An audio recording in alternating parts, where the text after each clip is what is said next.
As obras do novo viaduto Curitiba-Pinhais seguem avançando em ritmo intenso, com destaque para a evolução da etapa estrutural do empreendimento.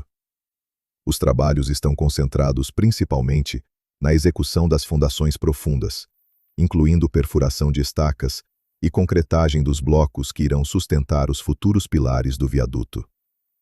Essa é uma das fases mais importantes da obra, responsável por garantir estabilidade e capacidade estrutural para a futura superestrutura.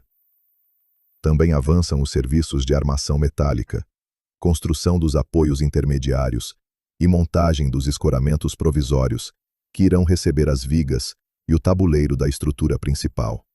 Na região do Rio Atuba, a mesoestrutura do viaduto já começa a ganhar forma, com o alinhamento dos apoios que futuramente sustentarão as vigas da travessia elevada. O trânsito continua operando parcialmente durante as obras, exigindo uma complexa logística executiva ao longo da Avenida Victor Ferreira do Amaral.